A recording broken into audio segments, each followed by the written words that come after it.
Namaste, my name is Sanat Kumar. Welcome back to the Manana podcast. Manana is a Sanskrit word that means reflection or contemplation.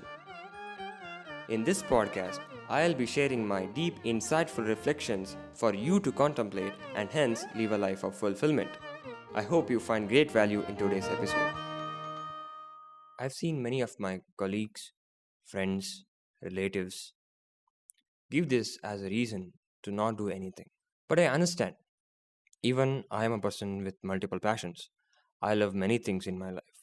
I love many things in life. I love life itself. And life is very multidimensional. Life is vivid. And capturing life is an artist's job. And I need not remind you again how everyone has an artist inside of them. So again, I'm a multi-passionate. You may take a look at my Instagram page to reinfer that. Of course, now I'm trying to streamline it around music so that I get more listeners for my music, and if they're interested, learn violin through me. Anyway, I've asked people, what do you plan to do next? Of course, by that question, I mean, what direction would you like to head in? Because nobody can know what exactly they'll be doing in the future, and planning too meticulously is like highly delusional daydreaming, a waste of time and energy. Instead, if we must think at all, we must think of what direction we must tread on, right? So, when I ask people about their passion, some are very clear about what they like. They even are clear of the extent to which and what parts of that work they don't like. And others are not so clear about it. But they are for sure are trying to act in the direction they slightly like currently.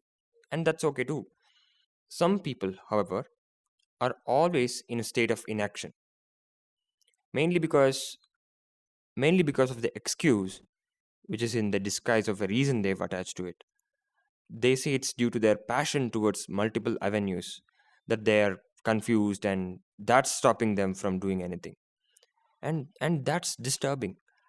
I can understand how being passionate about many things can be confusing, but I give you this. Action or work is the only solution to this.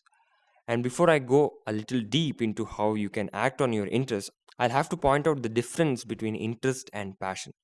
And that's exactly the difference that's making you confused and overwhelmed to even start acting on your interest to make it a passion. Interest is like a wish or a dream.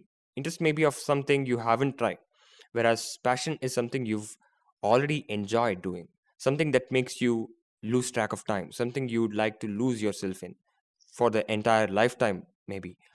And neither interest nor passion require it to be your income source. So it can be your passion without being an income source. So you need not bond them together. And by finding passion, you mean that that is the way you make money. Sorry to break it to you, they both are very different. It's a bonus or a luck if a person's passion intersects with his way of making money. That being said, let's come to the core of this blog, how to act on your interests and find your passions. Let me articulate it better stepwise. Number one, get conscious. First of all, you have to recognize all the interests that are buried in yourself. So, step two, write it down. When you articulate something, especially through writing, it gets engraved in your mind, or at least it gets way clearer. So, write those interests, and I suggest you write that as a paragraph instead of a list, explaining slightly how that interest originated in you and whatever you're thinking about it at that time of writing. In other words, you're writing your interests in your journal. Step 3, choose 1, 2, or 3 based on your time and capability to handle multiple things at one time. I take 2 if those interests are relatively connected, and only 1 if it's a very deep concept or skill of my interest. And remember, this choice is just temporary. You'll have to go back to that except of your interest you wrote after you've explored the chosen interest right now and reached a plateau in your fun and learning curve. You get to do all the things you're passionate about. So you can go back to the list, go to the next one. We are just choosing 1 or 2 temporarily so that you don't burn out too quickly trying to do everything at once. Step number 4, schedule. Like I suggest in installing any new lifestyle, scheduling is very important. You need not mark it in your calendars if that's not how you schedule any other reminders. You can just implant a strong intent and attach it to a particular date and time. That's all. Step 5, do. After you've been through these steps, the only thing left to do is to do it. Go, explore your interest of choice and find your passion.